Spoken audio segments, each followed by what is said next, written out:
Soy la doctora Isabel García Peláez, coautora del libro de Embriología Humana y Biología del Desarrollo. Y en este video vamos a recordar los procesos básicos del desarrollo. Iniciamos considerando que durante el desarrollo prenatal, a partir de una única célula, el cigoto, se forma todo un organismo multicelular complejo con una anatomía particular que incluye un conjunto de órganos y estructuras formados por células especializadas que van a cumplir funciones diferentes. La morfogénesis es el proceso por el que un organismo adopta su forma mediante la creación de tejidos, órganos y estructuras. En estas imágenes podemos ver la diferencia entre un embrión de 4 semanas, de 5 semanas, de 7 semanas, 8 semanas y ya un feto de 14 semanas.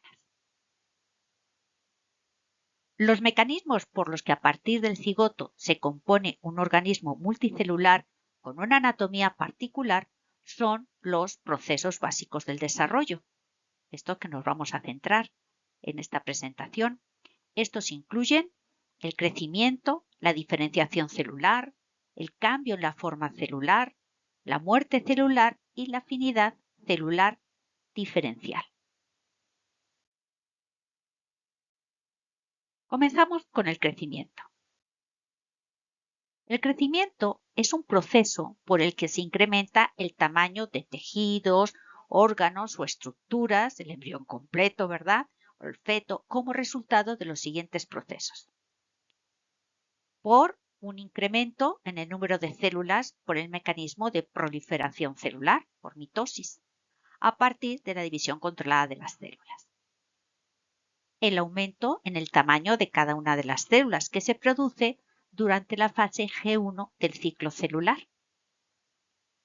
La presencia de factores de supervivencia que impiden la apoptosis o muerte celular programada, que no se pierdan células, y se pierden de forma controlada, como veremos más adelante. Y el incremento de la matriz extracelular. ¿A qué se refiere el crecimiento alométrico? ¿Qué quiere decir? Es un crecimiento en el cual las diferentes estructuras van a crecer a diferente velocidad. Por este crecimiento, el embrión va modelando su morfología externa e interna a la vez que aumenta su tamaño. En la etapa fetal y postnatal, el crecimiento continúa siendo alométrico, por lo que las proporciones corporales cambian con la edad. Entonces veamos aquí exactamente como en un embrión de 5 semanas, la diferencia en su morfología y en las proporciones corporales de un embrión de 8 semanas o un feto de 13 semanas o un feto de 19 semanas. Es un crecimiento alométrico.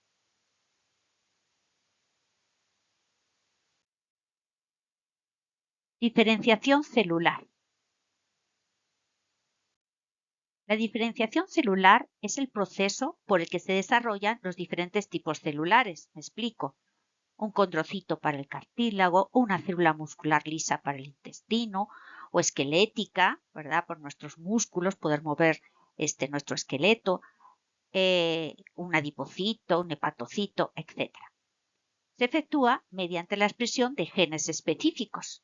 Una célula expresa genes determinados para diferenciarse a hepatocito, otra expresa genes determinados para diferenciarse en una neurona. La diferenciación celular está especificada por las interacciones de las células y las cantidades específicas de células secretadas por otras células que se denominan morfógenos.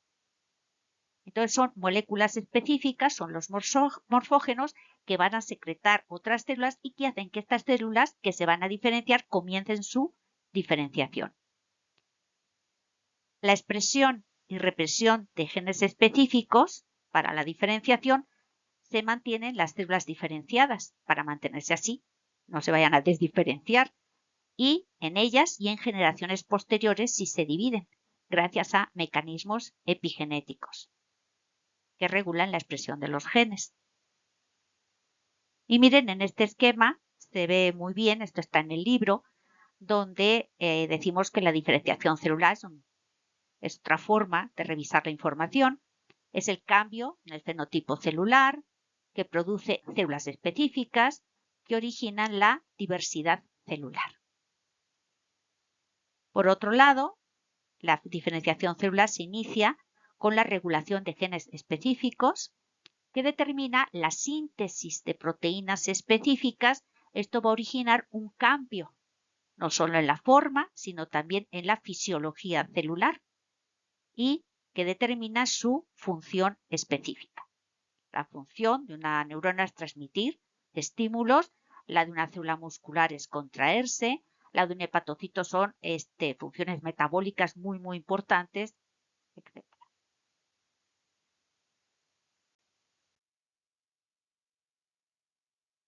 ¿Qué son las células madre o células troncales? Las células madre, células troncales o stem cells, son aquellas que se dividen indefinidamente para generar más células madre semejantes y también para tener un pool de células que puedan diferenciarse. Los diferentes tipos de células madres, dependiendo de su potencialidad en qué tanto tipo celular se van a diferenciar, son células madre totipotenciales, su propio nombre lo indica, son capaces de generar todas las estructuras de un embrión y sus anexos. Ejemplo, el cigoto, la primera célula que se forma, ¿sí? O los blastómeros, que son las primeras divisiones del cigoto, como podemos ver acá. Estos son los blastómeros. Cada una de estas células son capaces de originar un nuevo individuo.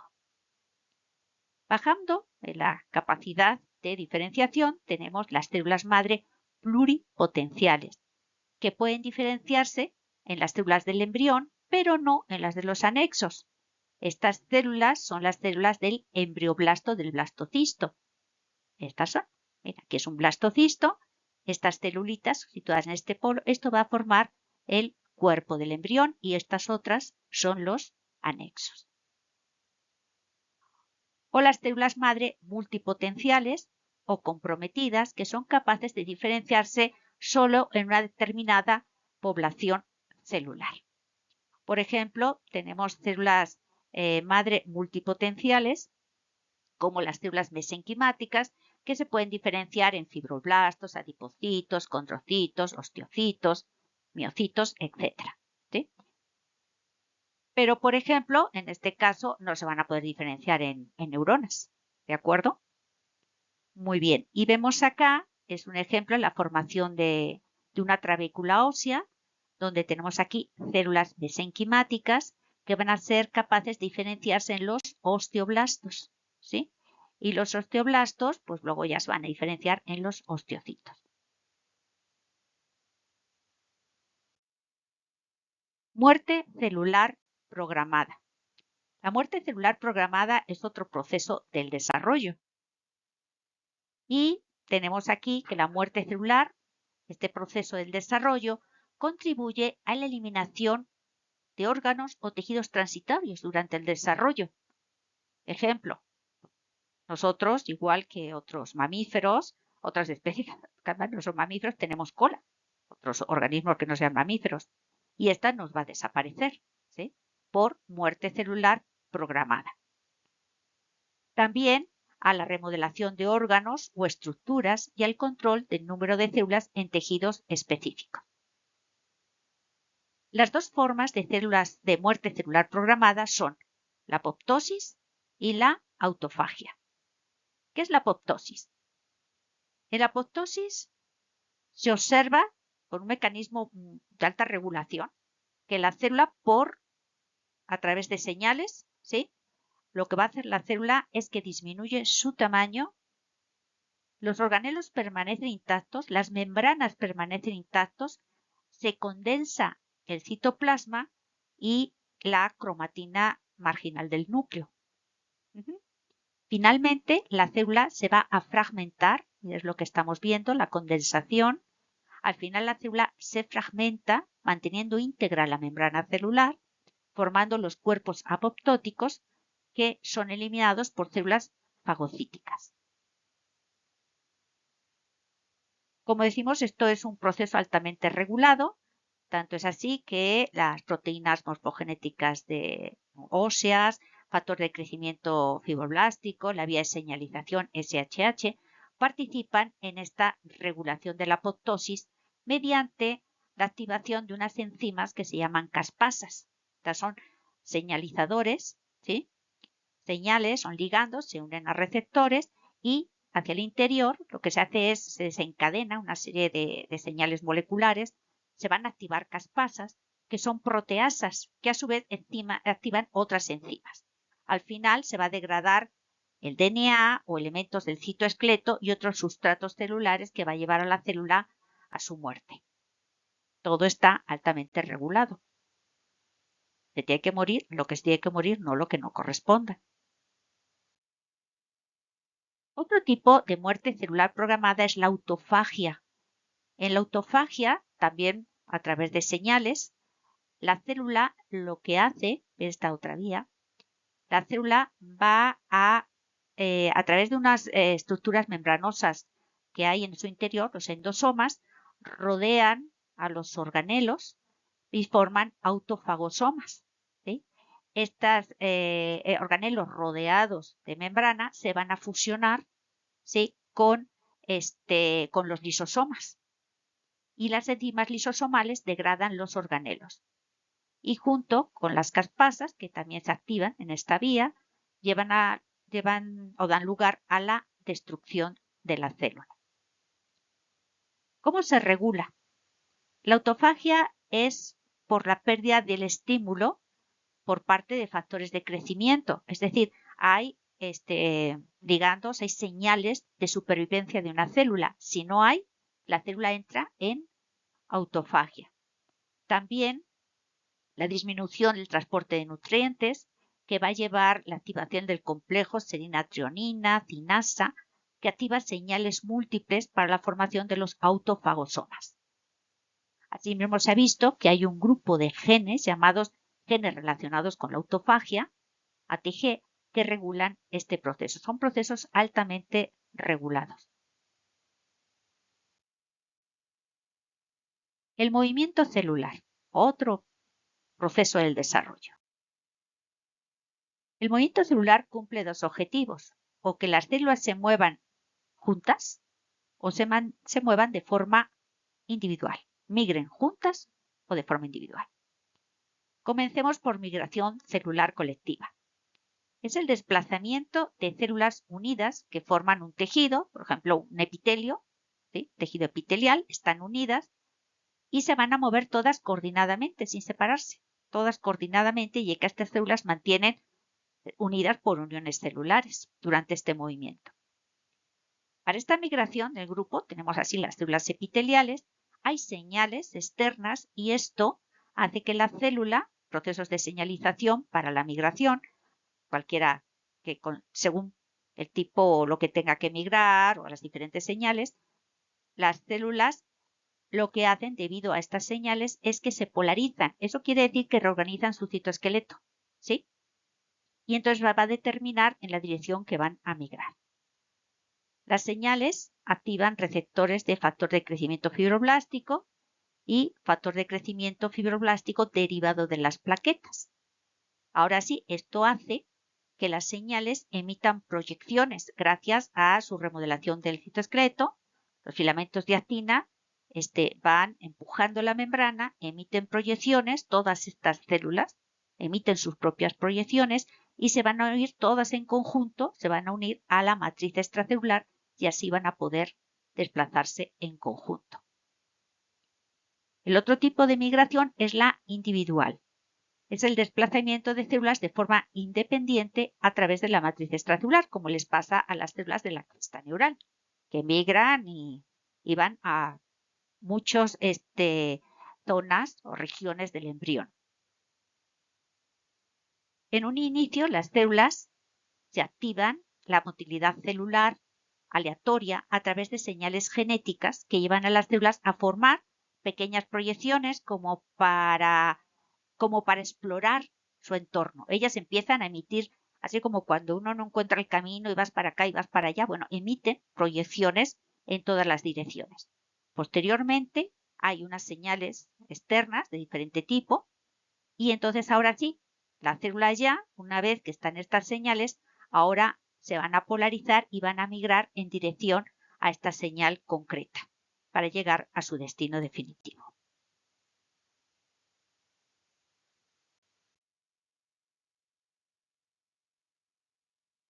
Generación y detección y transmisión de la señal. Es decir, qué señales, ¿sí?, hacen que las células van a marcar la dirección de la migración de las células, que hacen las células migren en esa dirección. Vamos a empezar por la quimiotaxis, que se refiere a la migración dirigida por un gradiente de señales difusibles o quimioatrayentes, como aquí en este ejemplo. Esta célula, un gradiente, aquí hay menos moléculas, aquí hay más y las células se van a desplazar de donde hay menos a más. Entonces, estos gradientes determinan las rutas de migración. Apoptosis o afinidad diferencial por el sustrato. Es la migración a través de señales, pero que están ligadas a la matriz extracelular, componentes de la matriz extracelular, y hace que esto sea un sustrato que puede ser estable o no, creándose rutas de migración. ¿Qué quiero decir con esto? Miren, aquí tenemos afinidad diferencial por el sustrato. La célula emite las proyecciones, ¿sí? Las células tienen sus receptores. Entonces, o moléculas, perdón, en este caso son moléculas de la membrana plasmática, o pueden ser integrinas, y entonces las células se unen a este sustrato, ¿sí? Y si hay las moléculas a las cuales se unen estas moléculas en la matriz, a las cuales se pueden unir las integrinas de la membrana, por ejemplo, ella puede anclarse al sustrato y puede migrar. Sin embargo, si no existen estas moléculas, la célula no va a migrar por ese sustrato. Sus proyecciones que están buscando, ¿sí?, están buscando rutas de migración. Si encuentran, por ejemplo, en la porción caudal, encontrar aquí un sustrato favorable, entonces justo migraría en la otra dirección. Tiene que ver con moléculas de la membrana y moléculas de la matriz y su interacción. Durotaxis. Es la migración dirigida por la rigidez del sustrato y la preferencia de las células para migrar en estos sustratos o alejarse de ellos. Las células, entre, por ejemplo, elementos de la matriz extracelular que forman guías rígidas, ¿sí? Entonces, las células se acoplan a estas guías y estas guías les sirven para dirigir su migración. Topotaxis o guía contacto. Se refiere a la migración dirigida por señales biofísicas determinadas por características topográficas del sustrato que permiten orientar la migración. Se parece mucho a la anterior, lo único que los mecanismos son distintos. En este caso, por ejemplo, hablamos de que las células se guíen, por ejemplo, por el axón de una neurona. Así, de hecho, una neurona, cuando está la migración de los axones, por ejemplo, una neurona motora, que sale en la migración para encontrarse una célula muscular, pues empieza la neurona pionera, que sigue señales de estas que hemos visto. Entonces, ella sale y las otras simplemente se acoplan a esta neurona pionera y pegadita a la neurona pionera sigue, ¿sí?, extienden sus axones. Esto se llama topotaxis o guía contacto. La galvanotaxis es la migración dirigida por campos eléctricos. Es decir, campos eléctricos, acuérdense, hay unas cargas positivas de un lado, unas cargas negativas del otro, y esto se forma un campo eléctrico, la diferencia de cargas positivas y negativas, que producen la despolarización y electromigración de proteínas de la membrana. Esto activa vías de señalización intracelular que contribuye a su migración.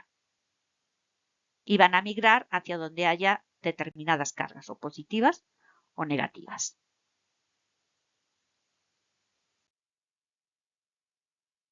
Ahora vamos a hablar en el movimiento celular, continuando con el movimiento celular, la locomoción es la forma en que la célula se puede desplazar de forma independiente a las señales, ¿sí? Es decir, quiero decir, sea cual sea la señal, la célula se va a mover de esta forma, de la misma forma, ¿de acuerdo? Como un coche. El coche se mueve. Otra cosa es que se vaya por Avenida Universidad o que se vaya por la carretera Cuernavaca. ¿Sí me explico? Eso es la dirección, pero la forma en que se mueve el coche es la misma. La locomoción sucede mediante un proceso cíclico que se repite y que incluye los siguientes pasos. Primero, la polarización. Es el proceso en que la célula, en función de la dirección de la migración, es decir, ya tiene establecida la señalización para su migración por quimiotaxis, por guía contacto, etc. Su citoesqueleto se reorganiza justo en esa dirección. ¿Sí? Se reorganiza el citoesqueleto. Vemos aquí estaría la dirección de la migración, ¿sí? Y entonces vemos que hay una reorganización del citoesqueleto de la célula. Esto es el sustrato. Luego tenemos la protrusión, que es la formación de procesos o prolongaciones celulares. Que pueden ser lamelopodios, que son más amplios, o delgaditos como los filopodios. Esto es por la polimerización de los filamentos de actina, ¿sí? Aquí hay filamentos de actina, van a crecer los filamentos, van a ir hacia la zona polarizada, que ya se había establecido por las señales, y de esta forma empujan la membrana y se van a formar estas prolongaciones celulares.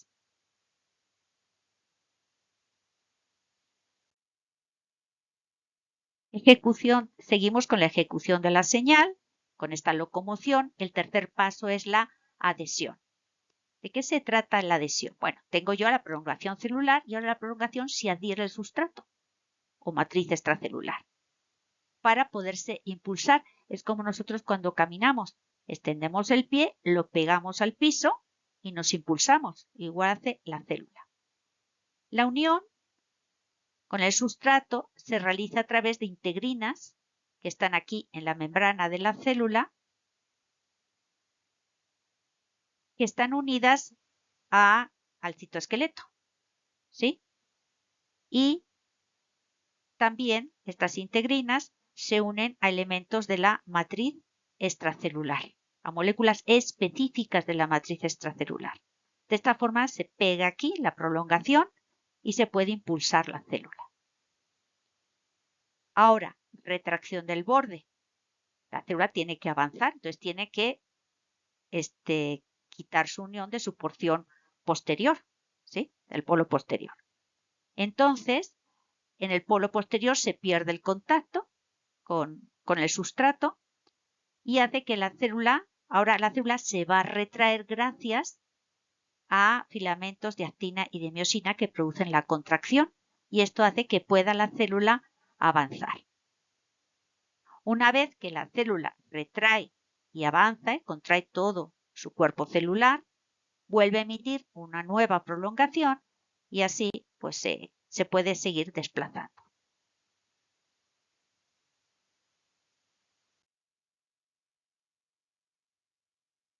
¿Cuáles son los movimientos morfogenéticos?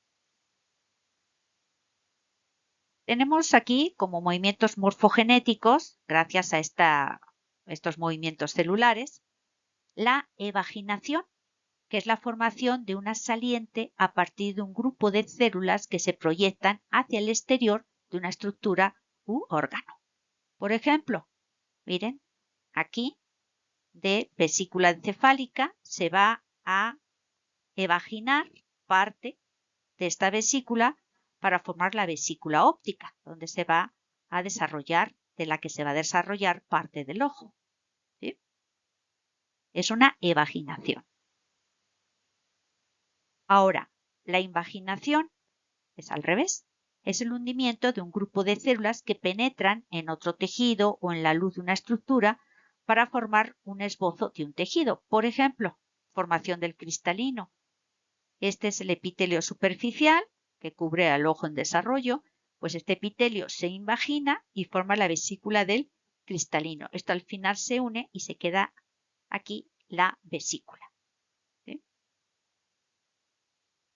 Convergencia. La migración de las células para reunirse en un sitio determinado, todas hacia un mismo lugar. Divergencia, lo contrario. Migración de las células que se alejan de un punto determinado para dispersarse, irse hacia otro punto. Por ejemplo, durante la gastrulación, las células del epiblasto se reúnen aquí en la línea primitiva y a través de la línea primitiva se introducen entre el epiblasto y el hipoblasto. Entonces, al principio convergencia hacia la línea primitiva, pero después, ¿sí? A la hora que entra en la línea primitiva, se separan para extenderse toda la superficie entre el epiblasto y el hipoblasto formando el mesodermo.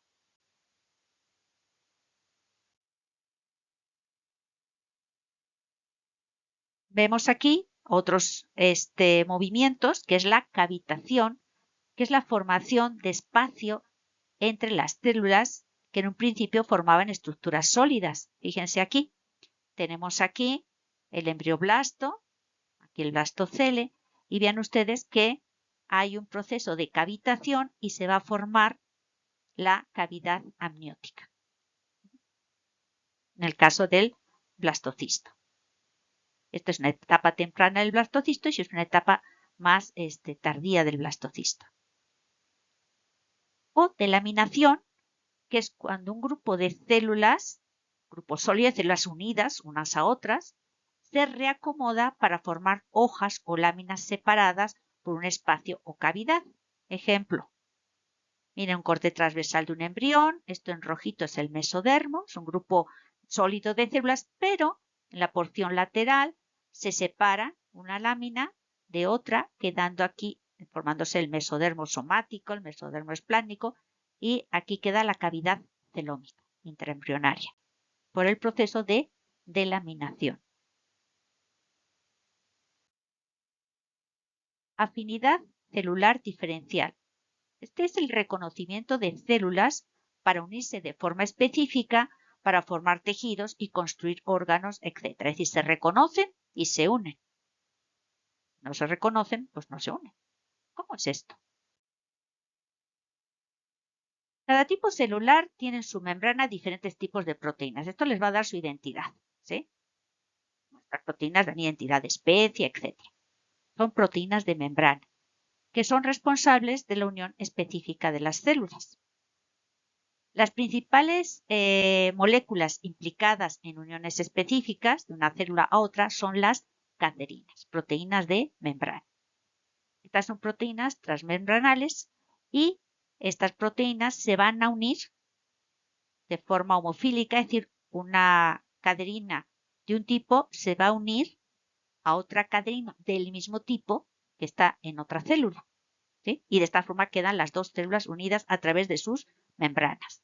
Estas caderinas se unen. Estas uniones de caderinas dependen de calcio y como tienen que ser caderinas del mismo tipo, se llaman uniones de tipo homofílico. ¿Qué tipo de caderinas tenemos? Bueno, pues tenemos la caderina E o caderina epitelial, el ECAN. Se expresa en todas las células de los embriones tempranos. Posteriormente, sobre todo cuando, acuérdense que todas las células están unidas al inicio, posteriormente quedan restringidos a células epiteliales de los embriones y los adultos. Caderina P o placentaria. Esta se expresa en las células epiteliales de la superficie del útero y en el trofoblasto. Vean, su especificidad hace que se formen estructuras específicas. Caderina N o caderina neural se expresan también en el sistema nervioso central en desarrollo. La caderina EP o caderina C es crítica para los movimientos celulares durante la gastrulación. ¿Se acuerdan? Este reconocimiento, todas nos unimos, luego todas nos separamos. Bueno, las protocaderinas son muy importantes en la separación de la notocorda de otros componentes mesodérmicos. Notocorda es una estructura de inducción muy importante. Las células de notocorda se mantienen unidas entre ellas y no se van a unir a otras estructuras, ¿sí? Ellas van a tener sus propias caderinas que se van a reconocer y así les permite mantenerse juntas.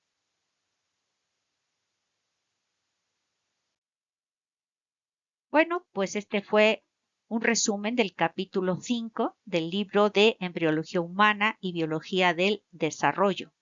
Espero haber aclarado sus dudas y recuerden que en el libro hay otras actividades para autoevaluarse y reforzar su aprendizaje. Hasta el próximo video. Bye.